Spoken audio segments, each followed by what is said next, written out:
नमस्कार प्रिय विद्यार्थियों और प्यारे दोस्तों।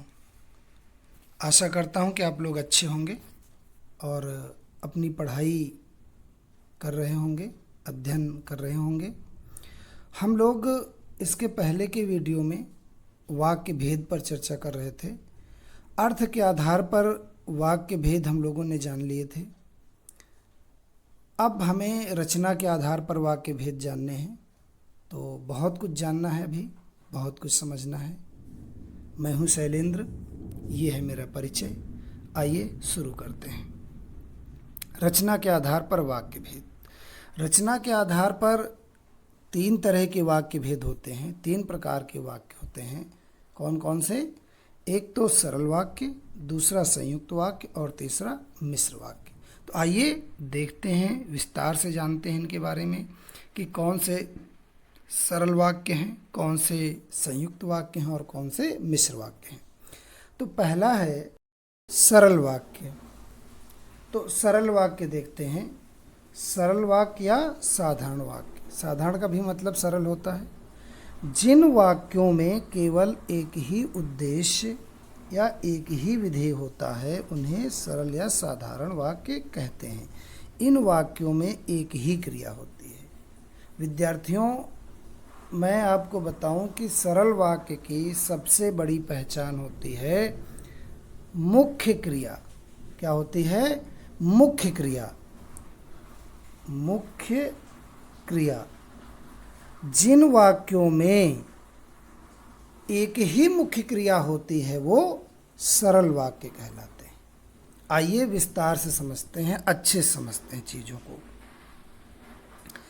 देखिए, सरल वाक्य हमने कहा कि इसमें एक ही मुख्य क्रिया होती है। देखिए कैसे, एक उदाहरण लेते हैं कि सीता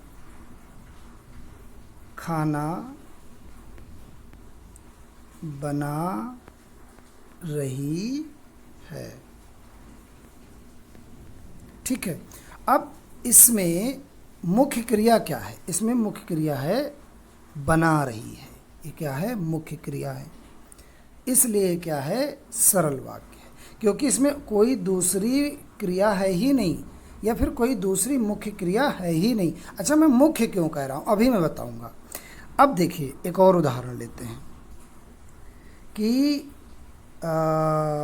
राम बाजार जाता है। ठीक है। इसमें जाता है ये क्रिया हो गई, इसलिए ये भी सरल वाक्य है। और अगर देखें तो उद्देश्य भी एक है, विधेय भी एक है ना। अब देखिए एक और उदाहरण कि मैंने कहा राम साइकिल से बाजार गया। अब ये वाक्य तो बड़ा सा लग रहा है, हो सकता है सरल ना हो, आपको ऐसा लग सकता है। और यहाँ पर जो विद्यार्थियों गलती करते हैं, लंबा वाक्य देखते हैं तो उनको लगता है कोई और होगा, सरल नहीं होगा। लेकिन सरल वाक्य है। क्यों? क्योंकि गया एक मुख्य क्रिया है, इसमें और दूसरी क्रिया नहीं है। एक और उदाहरण लेते हैं। राम पढ़ते, एक सेकेंड, राम पढ़ते पढ़ते सो गया। अब ये कैसा वाक्य है बताइए? ये कैसा वाक्य है? इसमें पढ़ते पढ़ते, पढ़ना क्रिया है, सो गया ये भी क्रिया है। तो हो सकता है सरल वाक्य ना हो, आपके दिमाग में बात आ सकती है, लेकिन ये सरल वाक्य है। क्यों? क्योंकि इसमें भी एक ही मुख्य क्रिया है। मुख्य क्रिया क्या है? सो गया। और जब मुख्य क्रिया एक ही होती है तो वो भी सरल वाक्य होता है। तो चीज़ें समझ में आ गई होंगी आपको। मैंने कई उदाहरणों के माध्यम से आपको बात समझाने की कोशिश की है ना। तो देखिए, दिनेश पढ़ता है, सरल वाक्य। संतोष ने भोजन किया, सरल वाक्य। मैंने और भी कठिन कठिन उदाहरणों के माध्यम से आपको सरल वाक्य समझा दिया। अब चलते हैं आगे। अगला है संयुक्त वाक्य। संयुक्त वाक्य जिन वाक्यों में दो या दो से अधिक सरल वाक्य या वाक्यांश समुच्चय बोधक अव्ययों से जुड़े होते हैं उन्हें संयुक्त वाक्य कहते हैं। ठीक है। अब इसमें एक शब्द है समुच्चय बोधक और एक शब्द है अव्यय। इन्हें हम थोड़ा सा समझ लेते हैं, फिर चीज़ें और समझ में आ जाएंगी, है ना। वाक्यांश तो हम समझ ही चुके हैं, तो आइए थोड़ा समझ लेते हैं। देखिए, समुच्चय बोधक, समुच्चय बोधक जो होते हैं वो ऐसे शब्द होते हैं जो कि समुच्चय प्रकट करते, दो चीज़ों का समुच्चय बनाते, दो चीज़ों को जोड़ते हैं। ठीक है, उन्हें समुच्चय बोधक कहते हैं। दो चीज़ों को जोड़ते हैं वो समुच्चय बोधक होते हैं। अब दूसरा शब्द था अव्यय। अव्यय में आ धन व्यय, जो खर्च ना हो वो होते हैं अव्यय। खर्च ना होने, जिन शब्दों पर लिंग या वचन आदि का कोई प्रभाव नहीं पड़ता, वो अव्यय होते हैं। कैसे? जैसे एक उदाहरण लेते हैं, लड़का छत पर है। ठीक है। अब लिंग अगर चेंज कर दें, हम इसमें लिंग बदल दें तो लड़का हो जाएगा लड़की, लड़की छत पर है। ये शब्द बदल गया, ये अव्यय नहीं है। अगर हम कहें लड़कों, तब भी बदल जाएगा, तब भी अव्यय नहीं होगा। तो अगर लिंग या वचन का प्रभाव पड़ता है तो वो अव्यय नहीं होता। छतों, ये भी चेंज हो गया, लेकिन पर नहीं चेंज हो रहा है। लड़की छत पर है, लड़का छत पर है, लड़कियां छत पर हैं, पर हमेशा रहेगा। तो ये जो चेंज नहीं होता ये अव्यय होता है। मुझे लगता है आपको अच्छे से समझ में आ गया होगा। ठीक है। इस तो और कौन कौन से अव्यय होते हैं? अब देखिए, और ये भी अव्यय है, प्रति ये भी अव्यय है, हर ये भी अव्यय है, यथा ये भी अव्यय है।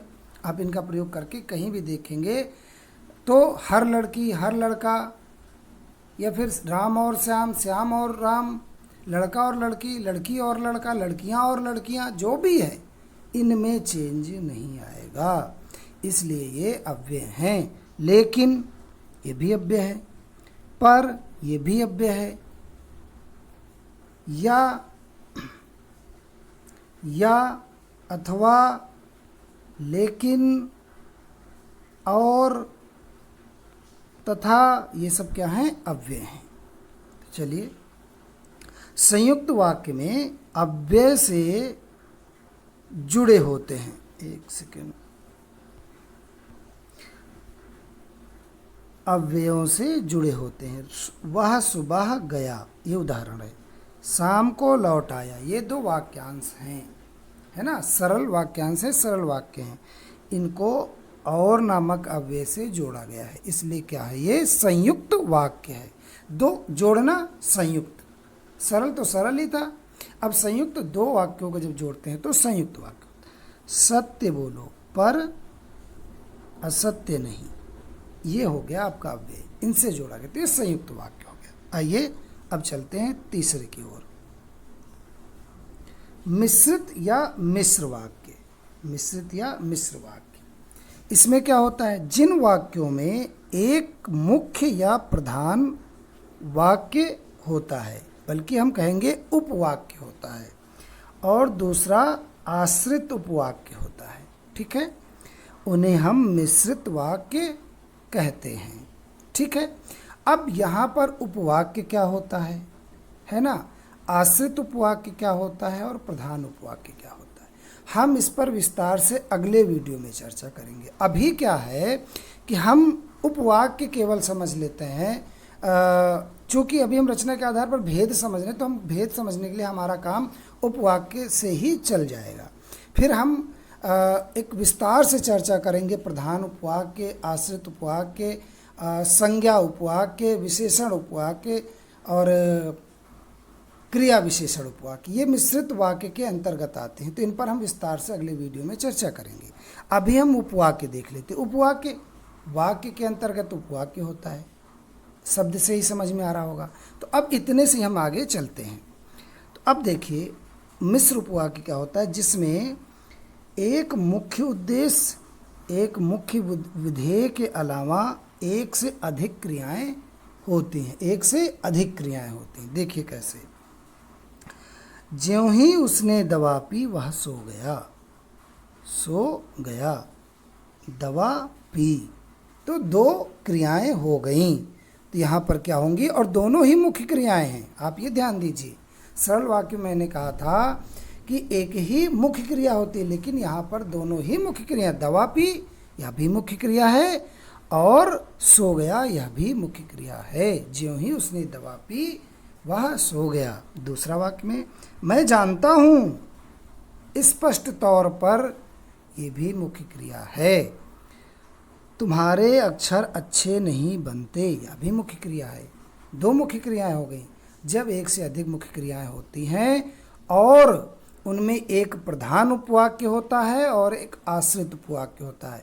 प्रधान जो मुख्य हो और आश्रित जो उस पर टिका हुआ हो, तो वहाँ पर मिश्र वाक्य होता है। देखिए यहाँ पर उत्तीर्ण हो जाओगे, ये क्या है, मुख्य या प्रधान उपवाक्य है। आश्रित उपवाक्य, यदि परिश्रम करोगे। इसी प्रकार से ज्यों ही उसने दवा पी, ये क्या है, आश्रित उपवाक्य। वह सो गया, प्रधान उपवाक्य हो गया।